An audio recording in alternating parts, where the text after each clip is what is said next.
Thank you for joining us for our Voices for Social Justice series today. Voices stands for Voices of Innovative, Compassionate Experts in Society.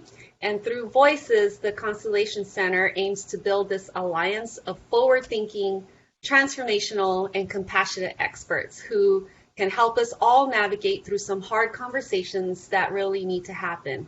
Things like race and racism, the negligence of lifting our low-income communities, and the lack of equitable access to upward mobility and quality education.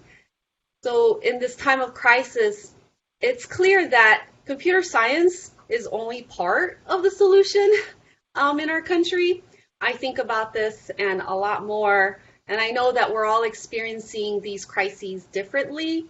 And I've seen two major crises occur. One is obviously COVID-19 and the impacts it's had on all of us, our families, and particularly on communities of color. The other crisis is racism and the continued hate crimes on people of color in our nation, but also the continued, policies and structures that exist that maintain, this level of racism in our country. It's obvious that not everyone understands these crises in the same way. We all, I think, can agree amongst ourselves that education is important, that we talk a lot about diversity and equity and inclusion, but we also know that staying safe and healthy, maybe even saving lives, has taken priority at the moment. And for educators particularly, we're also trying to teach how not to be a racist. So we've invited an outstanding team from California and Oregon who have been working together for years. And through their research, they've uncovered some findings that I believe will be important for us to touch on as we move forward together through this pandemic and the racial divide that persists in America today. So I want to welcome Joanna, Jean, and Jane to today's Voices series, and would like to give each of them an opportunity to introduce themselves. So as you introduce yourself, tell us a little bit about your work and some of the projects that you're involved in now, but we're particularly interested also in knowing how you all started working together as well. If you could kind of integrate that in your introduction, that would be great. And just going to start from the images that are on my screen. Joanna appears first. So Joanna, if you'd like to kick us off, that'd be great. Sure. Thanks, Lynn, for having us today. My name is Joanna Goode, and I'm a faculty member at the University of Oregon in the College of Education, where I work with undergraduate students, future teachers, and doctoral students in education. And all of our work is centered in social justice and sort of critical approaches, anti-racist approaches to education. So that's my scholarly or my teaching home. My research is around computer science, education, and equity, as we know. And I came to this out of my own teaching experience at a very diverse high school in the Los Angeles area, and I was a computer science teacher. I also taught mathematics, and my computer science class did not have the same students as my mathematics class. And I thought, what is going on here? Despite my recruitment of my swimmers from the swim team I coached, I would get little pods of girls, but the racial and gender inequities that were going on in computing were clearly something that was larger than the forces of my classroom. And I wanted to know more about what we could do to bring what I thought was a really powerful set of knowledge and skills that I loved and provide access to more students. And I realized that was structural as well as sort of educator support. I went back to UCLA to begin my doctoral studies, and lo and behold, my dear mentor, Jeannie Oakes, said, you have to meet Jane Margolis. She just arrived. She's writing a book about computer science in high school and all about gender and equity. And I thought, this cannot be, nobody else even says equity and computer science in the same sentence. There's a whole person, and this person's now here in my in the same institute. So I remember Jane and I went for lunch or coffee, which began a decades-long partnership and relationship in doing this research. And Jean joined us along the way, and I'll allow her to pick up that part of the story. Awesome, thank you. Yes. Hi, everyone. My name is, totally. What an amazing, the universe has spoken, right? Bringing together Jane and Joanna. My name is Jean Ryoo. I'm the Director of Research of the Computer Science Equity Project, which is housed in Center X at UCLA. And I came to this work really from, I was a high school and middle school social studies and English teacher, no experience teaching CS. And I was really inspired by critical pedagogy and Freire's work and critical literacy and thinking about these issues of equity. And when I went to grad school at UCLA, again, fateful meeting, I was introduced to Jane Margolis, who had at that point already written Stuck in the Shallow End with Joanna. And Joanna was writing the Exploring Computer Science curriculum with Gail Chapman, who is another dear colleague of ours who isn't here today, but she's phenomenal. And so the two of them had been writing this computer science curriculum. Jane was doing all this research around equity in CS education. I was over here saying, gosh, there's so many issues in public education that I'm really passionate about and I really want to be able to address. And I feel like teachers are so key. And with the right PD, you can do them with the right curriculum. And I was thinking about all these things. And then I was introduced to Jane and I was like, oh, wow, Jane and Joanna work in this university, but they don't just sit in the university. I've met so many researchers who hadn't actually set foot in classrooms and been working with teachers and writing curricula. But these two ladies were really embedded with community, thinking about these issues with teachers. And I was just so inspired by their work, really thinking about equity issues and through this lens of computer science. And so I joined the team in 2008, which was the first year that Exploring Computer Science was piloted in 6 schools in LA Unified. And I got to be in the classrooms with teachers, collecting data there. I also supported professional development and, got to really learn from the ways that Joanna and Gail very artfully thought about how do you shape professional development to make it meaningful and to build community. And so that's how I got into this world that really, for me, fulfilled a deep need and a reason why I went into a PhD program to begin with, which was to really make sure that research that we do is grounded in the realities and the things that teachers care about, the things that students care about, and that research and teaching and learning are always in conversation in a way that's productive. And so our current projects, one of them is focused on surfacing students' voices, and that's something that Jane and I are partnering around with LA Unified and also schools in Mississippi, in the Mississippi Delta and Northern Mississippi, where we really want to highlight students' perspectives, students' experiences, students' wants and needs when it comes to how can we make computer science a humanizing educational experience, something that connects to students' sense of self and belonging and feeling that they can actually do something in the world around them with these tools, whether or not they want to become computer scientists. So here we're focused on Latinx voices and African American voices in the South. Thanks, Jean. Okay, so I came from a political background.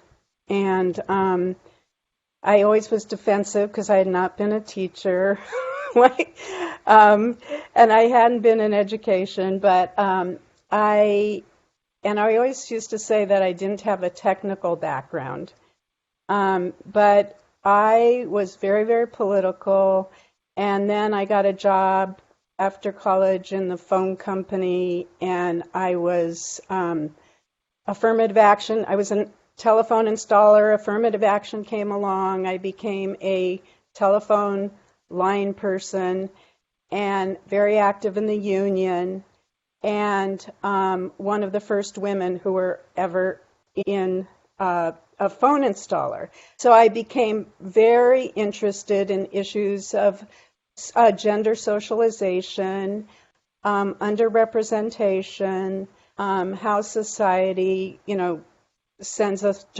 down different paths, et cetera, et cetera. So anyway, I then went back to graduate school in education, and again was very interested in underrepresentation and the larger political system that socializes us and access. And then I ended up in Pittsburgh, and I was a qualitative reader, and I was asked by the head of the computer science, the dean of computer science, Alan Fisher. He wanted to do a study about why so few women were studying computer science. This was in 1994. And wanted to study why there were so few women. And I at first went, computer science? I mean, I'm not a computer scientist. I'm a social scientist. What could I possibly do? And I talked to the provost, Diggy Mellon at the time, and she said, you have to do this study because computer science, this was 1994, she said, computer science is where power is going to be. And so I said, okay, I'm in. And so I did a study at Carnegie Mellon around women, why there were so few women in computer science, and noticed the lack of practically no students of color. And so then an SF grant moved to Los Angeles to study why there were so few students of color and learning computer science at the high school level. And that's where I met Joanna. And that Joanna was a graduate student. And then we embarked on this study in the public schools about why there were so few students of color and females learning computer science in high school. And then turned into the shallow end, and then meeting Jean. Were you able to hear me? Because you guys are blurry right now. Yeah, so... I don't know if, was I freezing, or was my... Oh, shoot. Yeah, you are just a little bit, but it wasn't so bad. But these are things that we expect. We need to anticipate. So, okay. Jane, your main ideas came across. Yes. When you speak slowly, it helps They did? because Okay. any breaks kind of are lost. So it Oh, was okay. great. Yeah. Okay. Yep. Okay, you're very fuzzy. Okay. All right. Yeah, and it just depends on the connectivity, because you were fine at the beginning, and then it just kind of, went back and forth during. But I think it's going to work. Okay. Hopefully. Okay. But I wanted to kind of continue just a little bit on the book that you wrote, Stuck in the Shallow End. We use that a lot. I have a team of fellows who serve as like instructional specialists and help with teacher PD and so on. We've shared that book. We've had discussions around that book. We point exactly, yes. We point to some findings from your research and how this affects beliefs and misconceptions of what studying computer science looks like. So I just wanted to know from you, from any one of you, like some of the most important parts of the book for you personally, and what should educators know about this book if they haven't had a chance to read it yet? What do you think would be important to share with them, from your perspective? You want to go, Joanna, or should I go? You can go ahead if you want to. Otherwise, I'll jump in either way. Okay, well, I'll just start, and then Joanna, and then if you can hear Yeah, me. Are you able to hear me? we're having some technical Oh difficulties my on God. Jane's Okay, side. okay, yeah. Oh, no? Okay, I'm going to walk. Can you hear me now? Yes, we actually can hear you. Mm-hmm. Huh? Yes. Okay, okay. I'm going to stop right here. Okay, okay. Whew, I'm standing up holding my computer. Okay. I think for me, what's really important in Stuck in the Shallow End is that it talks about how computer science is an example of equality and segregation happens. And it basically takes a large system-wide look at the issue of computer science education. And so it's about a lot more than computers, and it's about education and the way and happen in society. And we really looked at computer science, and we used the framework from our mentor, Jeannie Oakes, and we looked at structural issues of education and computer science. We looked at belief systems, and we looked at the policies, and then we very much looked at pedagogy. And those pillars all kind of come together and intersect and create these great disparities that really fall along race and class lines and gender. So I think it's a very important book because it took a very system approach to looking at the problem of computer science and race and gender. Joanna, jump. Sure, I'll jump in. Thanks, Jane. So one of the most meaningful and sort of powerful ideas that came out of the book was this concept of preparatory privilege and how school systems are designed for particular students and create sometimes hidden or invisible barriers as mechanisms to do this tracking that Jane alluded to, while then justifying that tracking based on student interest or student ability, even though there's been disparate opportunities for students to engage in that learning. And I think that concept of preparatory privilege is also very useful in making those connections that out of school time and those injustices and inequities are very much connected and compounded by what happens in our school systems. With that being said, I think one of the other pieces that Stuck in the Shallow End does for us, and in particular, if people haven't read it, I'd recommend it, is interrogate what we mean by access. That just because a school has a course called computer science on the list of courses doesn't actually mean that students and learners in the classroom are having a culturally responsive, sustaining, meaningful, identity building, techno-social justice change agent experience. They can be experiencing anything from a typing class to the most boring JavaScript class you've ever been part of. So when we talk about access, it's not access to the same, it's access to personally meaningful and culturally sustaining experiences. So I also appreciate that Stuck in the Shallow End thinks about what that means inside of classrooms in terms of pedagogy of teachers and in terms of the curricular content that students are expected to engage in. Is it something they're actually interested in, or are we creating it so that it's only geared towards supporting a certain strata of students?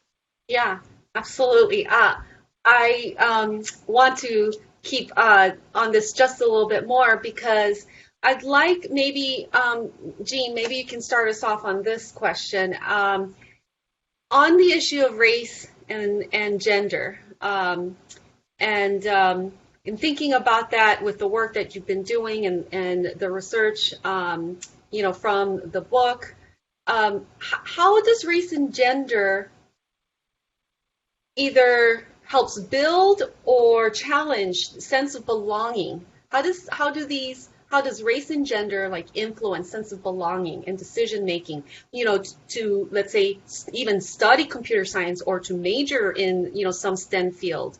Can you talk a little bit more about the importance of that and why that's integral in the pedagogy aspect that Joanna had mentioned?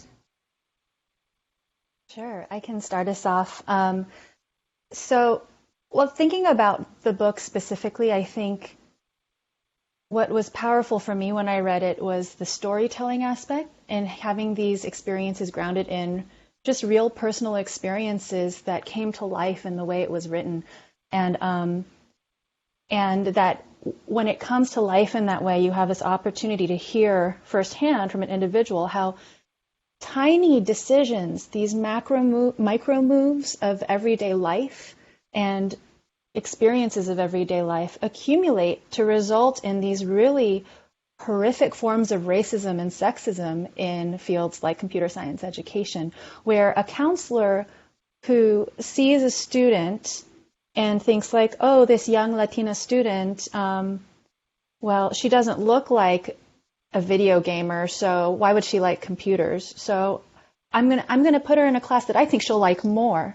That they're not realizing that this effort to try to be kind and thoughtful towards this child was actually a form of racism, and that for that student who was like, actually, I want to be in that computer science class, how that can really clash with, I have an identity as a computer person, and you're not letting me fulfill that identity and that dream.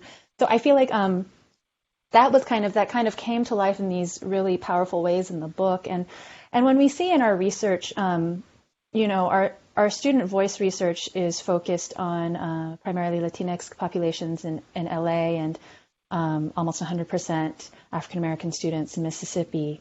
The Mississippi work is still very new, but in LA, I feel like we're seeing that youth, they want to feel connections between their senses of self and what they're learning. And that involves race, and that involves gender, that involves class, that involves home language. And when teachers make those connections in a computer science class between the computing content and one's lived experience in a way that doesn't just acknowledge I see you and what you care about and who you define yourself as, but also let's analyze this within the larger power structures of the world we live in and how that's impacting your experience. Let's not shy away from those conversations. Let's talk about these issues of ethics, social responsibility in computing, racism, how it's impacting our daily lives, that it grounds not only the learning in something that's meaningful to the students, that they've articulated to us that they want and they care about in a computer science class. So it increases their engagement with a field that they may not have had much access to beforehand. But that it's also an important way into thinking about how can we teach youth to think critically about the world around them and participate in this democracy, recognizing the power structures that exist and how race and gender integrate within that. Yeah. in a way that's like empowering for the youth and doesn't just feel like, oh gosh, there's no one in computer science who looks like me. Yes, let's acknowledge that. And let's talk about what you can do and the supports we can create for you so that we can change that. Yeah. I'm not quite sure if I answered your question. I started rambling, but no, lots of things to think about. Jane or Joanna, do you want to add to that question on race and gender and the impact of sense of belonging or identity? I thought Jean did a beautiful job, but I'll jump in also that I think one of the more recent conversations that's allowing us to keep thinking deeper about computer science as a field, and as we introduce and maybe even encourage students to go into that field, is how the field has really been characterized by whiteness in terms of curriculum, in terms of professional organizations, in terms of meritocracy, in terms of eugenics, in terms of racist algorithms, in terms of algorithms that put gender into two categories, in terms of keeping trans people's dead names alive. So many different ways that we sort of have whiteness and patriarchy sort of baked into computer science as a field. And I think there's new ways of thinking about computer science as a liberatory space, as a place for Indigenous folks to think about issues of sovereignty. We see how Black Lives Matter is dependent on computing and connectivity and social media. And I think making some of these connections and not just saying we just have to get more diverse folks into the pathways to computing, but let's rethink and name and disrupt the whiteness that has been centered into computer science. Why do we start with advanced placement often when we start talking about computer science in high school? That often comes from that place of exclusivity instead of really a place of inclusiveness, and a place of desegregation as a spirit, more than who's sitting next to who, but who is having access to, again, a meaningful liberatory type of education. So to Jean's comments, I think it's really opening up what computer science has been. Instead of holding that static, it's allowing us to say, no, there's different ways of engaging with this content, and we can't even imagine what that is, because we need to be much more future thinking rather than in terms of let's just create access to the same old material for a more diverse group of students. Yeah. And I would just add on to that I think that computer science is, while it's a new field, it really shows those beliefs of that people think, oh, he is born to do it. This notion of innate talent, and that is so racially biased, and as Joanna was saying, embedded in whiteness. And so this whole notion of born to do it, and then all the associations that come with it of whiteness and maleness. And I think that has been really alive and intense in computer science today. And it really has to be challenged on such a deep level, because you hear it from principals, you hear it in casual remarks, you hear it from the students themselves, you know? I mean, we've just all absorbed that so deeply as it comes to who can excel and who will excel in computer science. Well, yeah, and actually, sorry. Go ahead, Jean. Yeah, absolutely. That just makes me think about there's a tendency, I think, for us to think that teenagers are self-absorbed and not really looking out at the world around them. You know, they're just on their TikTok app and looking at each other. Also, there's this tendency to assume that people who do well in computer science are the ones that are obsessed with the gadgets or obsessed with learning the programming language. And that's enough to drive, and that's what it should be, and that's the goal, which I think is also a stereotype rooted in patriarchy and white supremacy. Because the reality is, and this goes back to Jane's first book with Alan Fisher, but also what we're seeing in our research, is that many students really, we conducted a pre-survey with over 3,000 students responding in LA. And almost a third of them, when they were asked, what would you do with CS if you could do anything? They were naming real, social issues and problems that they wanted to solve using the computing tools. They didn't necessarily know how to program yet. They didn't really necessarily know what Java was yet or how the internet works, right? But they had a vision, and it was beyond the belly button that we assume teenagers care about, right? They had a connection to this greater sense, I care about the environment. I care about veterans. I care about the elderly. And I think that also deeply connects with the intersectionality of race, of gender, of class, of all of these things that make us who we are and why we care about what we do.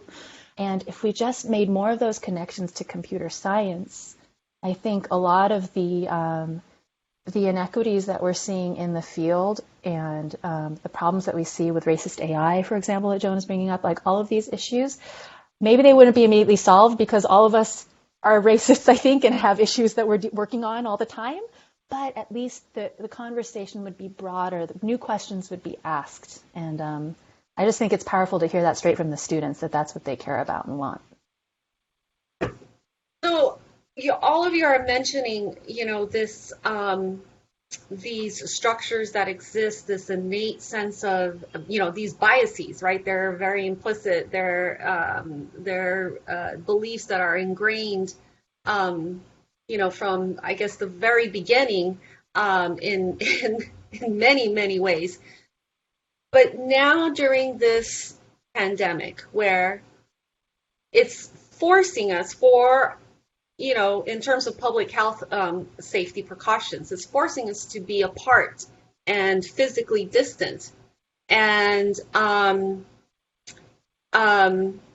having to rethink what we're going to do in terms of education and how we're supposed to continue education.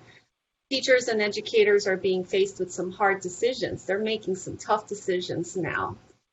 And if we look at what's happening in computer science and perhaps try to expand that out in terms of, how the system is actually built around, how do you envision, how are you seeing these disparities, how are you addressing these disparities during this time, this pandemic? And what are some things that you're thinking about to kind of mitigate for this, distancing that we have to take into account? How is that impacting your work today?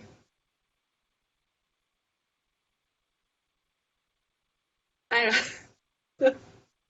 Lynn, that is such a loaded question. I'm thinking, is that in terms of me as a university instructor? Is that in terms of me as a professional development person? Is that in terms of me as a parent? And is that in terms of me as... Sorry, well, let me just add a little bit more to that then, because in the work that we're doing at Constellation Center, specifically around trying to address issues of equity in school systems to get computer science, as part of the educational trajectory of low-income students, it's been challenging because school districts are still trying to make decisions about what digital learning means and what that's going to look like. Even if they can get students devices, will students have the connectivity to get on the platform that they need to get on? And will students actually log on? And all of that also impacts how students will engage in the computer science courses that we're trying to support. Which students will do that? I'm asking you these questions because we're also thinking about, those things as well too. And we're finding that the more that we have conversations with teachers and educators, it's like we're all learning as we go during these challenging times. But there are some things that I think that I think we can do to help us attempt in the best way possible, to get us off on, like, the right path to doing it, even though we're learning, as we go. For example, I would say to teachers, we need to first understand, like, what are the expectations that the district or the school system has of the teachers. We might not have any control or influence in that policy or those structures, but whatever those decisions are made, I want to find the best way possible to continue supporting teachers. Things like that. So I'm wondering, I know that you all also teach, but from your perspective, what are some things that we should be thinking about to, not just mitigate the pandemic, but to ensure that we're still focusing on equity? Well, one thing there's so many, just what Joanna said, there are so many issues. And it's really highlighting what meaningful, engaging education is about. There was this sort of false notion that, kids really want to be on the screen a lot. And what we're finding is it's really hard to deliver engaging, meaningful education in the absence of community of learners, where peers are learning from each other, where there's hands-on, where the teacher can come by and really give individualized attention. And I think, we all know that the families where parents are working, there's more than one kid who has to be on the internet and all that. It's just so unjust. And I think it's really been highlighted by this whole issue of learning pods that are developing, so that in the more white, wealthy communities, parents are like coming together in pods in their backyard, and they're hiring a tutor, and they're all going on field trips or whatever. And I understand why parents are doing that, because the first instinct, I was thinking, well, why don't parents, get together and do this hands-on, meaningful education together, and so you can understand why people are going that route. It is so tied in with the parents that can afford to go that route and to hire a tutor and to have these sort of backyard classrooms where kids can be with each other. And so it is every way you turn it onto racial and socioeconomic inequality. And that's all I can say right now. It reminds me of the segregation schools, right? Where when schools closed down after Brown versus Board, that the white families banded together and hired those teachers from the communities and carried on. So when we talk about who's falling behind, even though it's not in the formal system, certainly those segregation patterns continue with the privilege.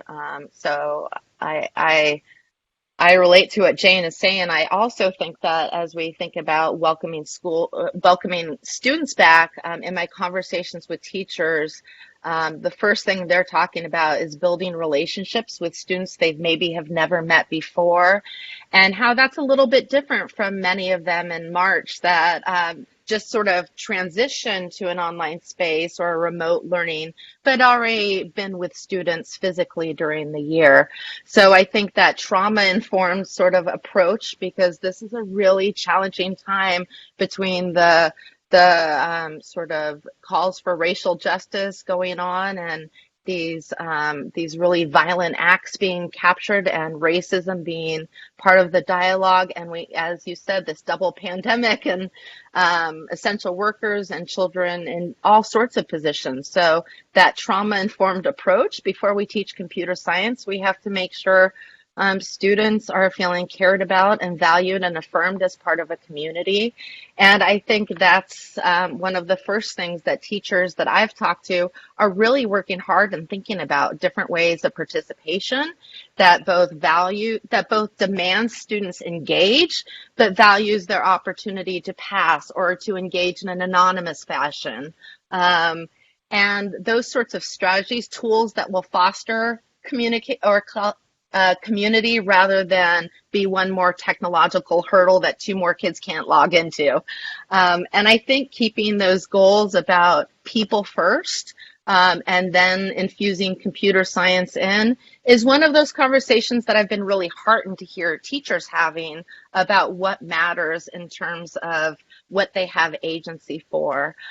One of the more disappointing things is watching these policymakers not elevate the voices and perspectives and tremendous expertise of teachers as they're making policies that very much impact the lives and health of teachers and students and are rooted in sometimes these misconceptions about learning. Yeah, absolutely.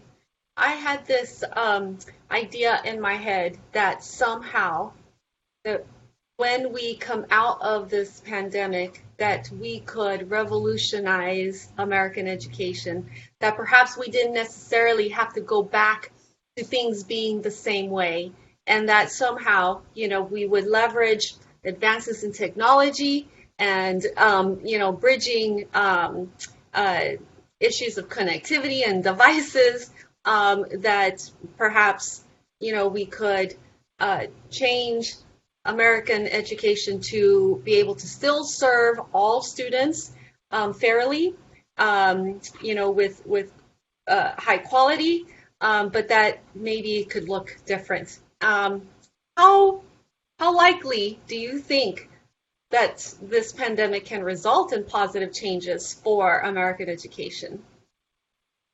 Well, what are your thoughts on that? I'll just begin by saying I think the fact that people are talking about this, and thinking about how can we come out of this better, just as you said, Lynn, I think that is beginning to be a conversation nationwide, and I think that's a good sign. And I'm really glad that people are thinking about that and hoping for that. I think what's harder is, what does that actually look like coming to life? Because there are so many, teachers should be paid more. They should have smaller class sizes, like these very simple things that could support things like teachers being able to build stronger community and focus on individual students more and kind of have those connections. And I'm really worried because financially, I think that the U.S. economy is not going to be strong coming out of COVID. Yeah. And I feel like education's always the first to be hit by that, unfortunately. Yeah, I want our policymakers and politicians to reprioritize. Right. And that's a really critical point because what you say, Lynn, is a really nice thought, but it kind of doesn't take into account the political nature of what's happening. So depending on which way the election goes, really has to be taken into account about these questions about education, because there is a really concerted attempt to disinvest from education, to break up public schooling. We have such against the attempt to strengthen public schools right now. And so that must be into account. We can't say that to fight for educational equity, we must recognize that it's a very political, and it is very tied in with the nature of our democracy and what's going to be happening in the election. And I totally agree. There's such a tendency, and there's such a tendency to, don't bring up politics. But if ever there was a time to show that what happens in politics is going to impact equity in computer science and equity in education. It's now.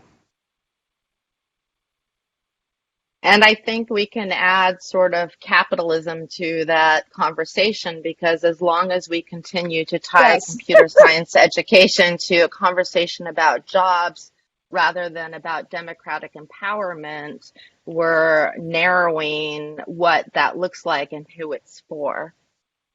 Yeah, absolutely. I couldn't agree with you more that the focus on education with the current administration, is not from my perspective, not anything, nowhere near about equity. And I think it leaves out, a huge population of our students in terms of, access and equity and opportunity. So I couldn't agree with you more there. I think your thoughts about the CS education community, though, are very important in terms of, as a collective, what role do you think the CS Ed community has or can have in ensuring that underserved students, are still being focused on or so that we ensure, I guess, the work on equity is still focused on our underserved students.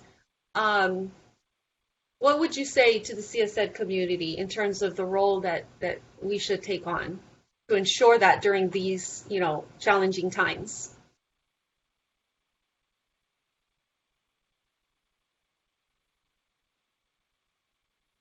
Well, probably the issue is that, oh yeah, go ahead, Joanna. No, you go, Jane. Jane, go. I don't know if I'm going in or out or anything. We can hear you fine. I guess I was just going to say, okay. I guess I was just going to say, if ever there was a time for us to buckle down on issues of equity, this is the time. Because unlike, Lynn, the notion of we have a chance to make education better, which I sort of agree, but I mostly live in fear of it getting worse. And really fear of getting worse. So, the cut of funds, the attacks against the public schools, the attacks against unions, just all the things that could happen mean that equity is going to be just made more and more under attack. So I would say to the CS community, this is absolutely the time that they must be taking the leadership around this equity issue. And because computer science and the tech companies are so much representative of the growing inequality in our country, and the not only the innovation of products that have biases, but cities where people can't live anymore because they've been outpriced in housing, and that everything in the world of computer science and technology is infused with inequality. And so it must just intensify.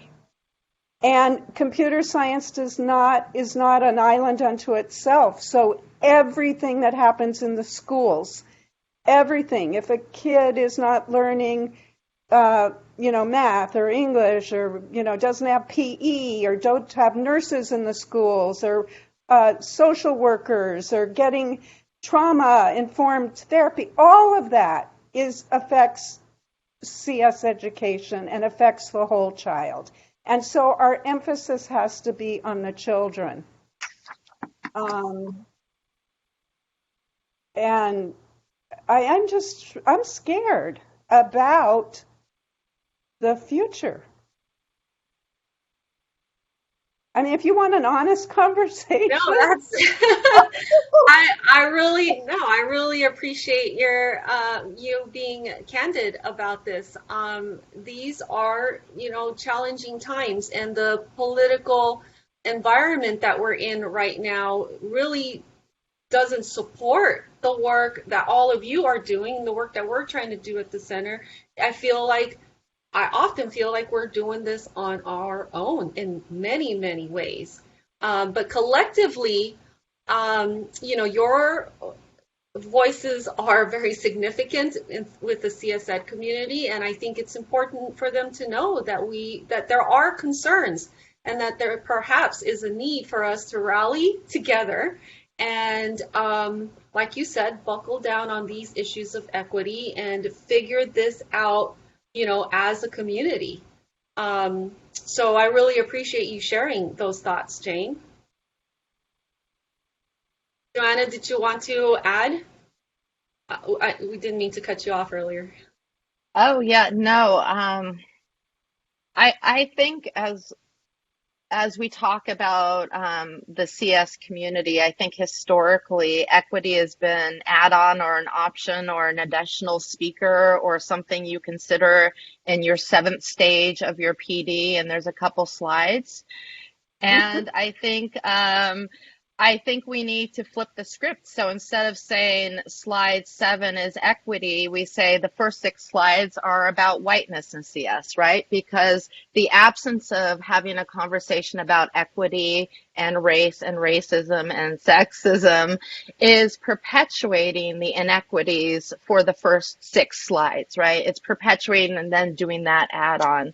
And so I would say to the CS community that is not how we can do that equity work, that it has to be infused in slide 1, 2, 3, 4, 5, 6, and not even in slides, having those discussions, but it's not a separate discussion. It has to be part of what does professional development look like? What does district planning look like? Not one of the choices to focus on, but an inherent requirement of us doing the work and doing it under the sort of CS for All banner. For All means an anti-racist, anti-sexist approach. It has to be, because the colorblind approach has not worked, and we've tried it for decades and it continues to not work. So we have to center both the assets that diverse communities bring, as well as these conversations around power and privilege, and how we might disrupt those in our daily micro practices, as Jean is talking about, but also in our political system, as Jane is talking about. I think we have to do the ground up, top down, and be really purposeful and intentional about what we mean by equity. If we take away that word, what are we actually talking about? And how might we actually measure progress so it doesn't just stay in a discourse setting, but actually ends up impacting the lives of real students? And that's the ultimate goal, I think. Yeah. And I think I would just add, totally agreeing with what Jane and Joanna have already shared, and maybe also ending on a hopeful note that this summer I have met so many phenomenal computer science teachers who are in classrooms really thinking about these issues in a very deep way. And I've had the privilege of hearing about the work they're doing, but also, seeing their dedication. And at UCLA, we were just onboarding a bunch of students into the teacher ed program who are going to be science and math teachers, STEM teachers, but they're also doing some CS certifications so that they have the option to also teach CS.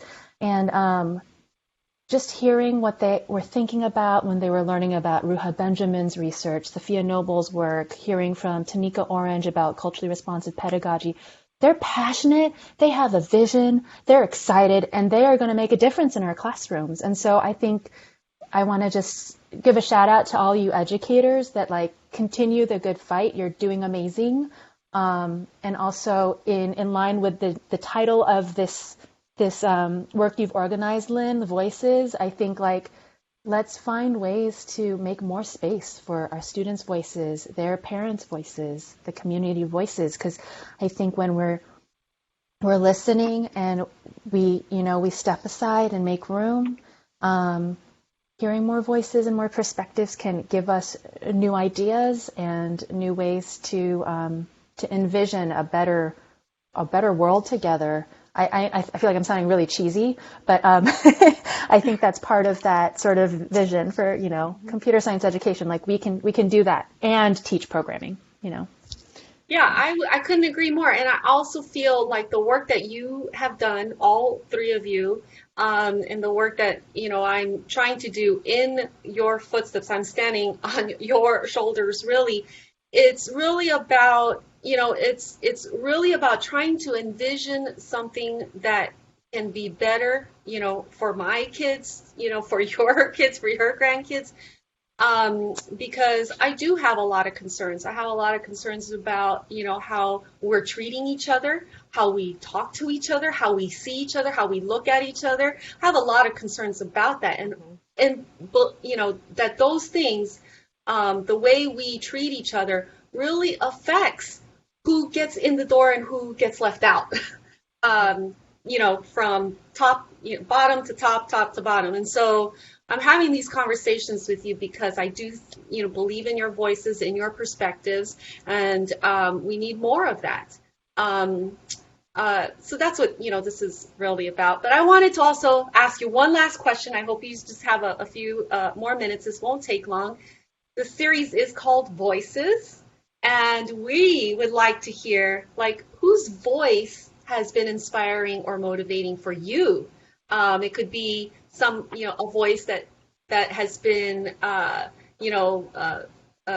inspiring you lately, or maybe, from a long time ago. But can you share a little bit about whose voice has been motivating you? The late John Lewis. He wrote this amazing graphic novel series called March that I've been reading. And it's just, he's obviously was an amazing,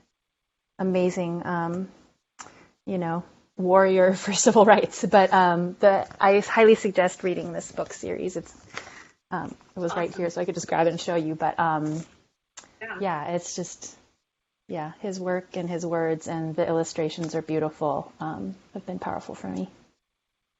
And I was going to say John Lewis. Jean and we've been talking about John Lewis a lot.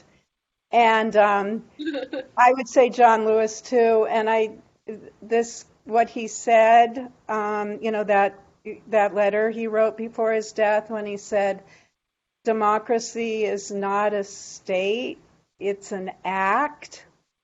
And every generation must do its part, so that basically activism is going to have to continue through every generation to assure that there's equity. And I just think that notion of the importance of political activism and its connection to all of our work is really important. And his voice has really been in our heads lately.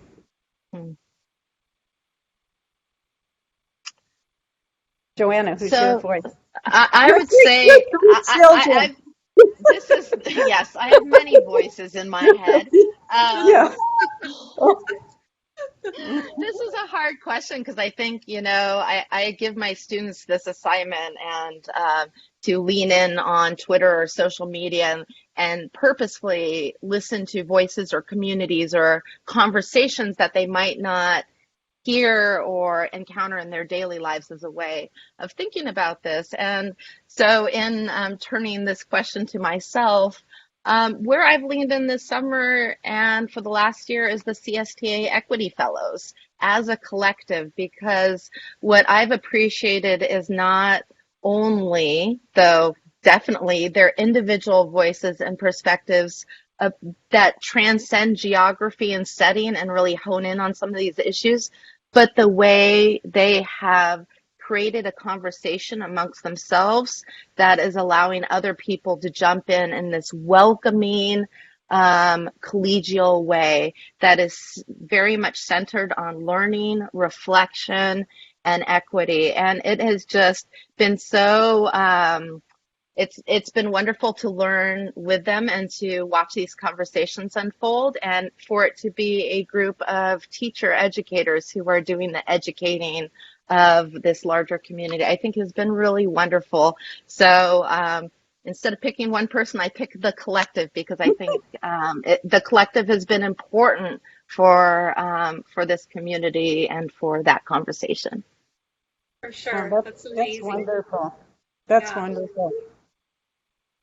So we would also like to ask each of you if it's okay for us to share contact information. If you could let us know if that's okay, we would add that on to the end of this session. And we'll also post information about the Stuck in the Shallow End book as well, and any other resources you'd like us to share. That is, relative to the conversations we've had, or anything else you'd like to share. We're more than happy to do that. I can't tell you how grateful and just, inspired by all three of you, the work that you've done and that you continue to do. I continue to learn from all of you, and I certainly hope that even during what I would say possibly this is the most challenging academic year of my lifetime, that even during these challenging times, that I hope we stay connected and that we continue to work together. It's been, yeah, I know I get a little emotional sometimes too, but it's been very inspiring to be able to follow your work. You are amazing women, and I hope you know how much I appreciate you. Thank you so much for You too, doing this and for Lien. all the work that you're doing. So thank you. Thanks, Lynn. You're amazing, Lynn.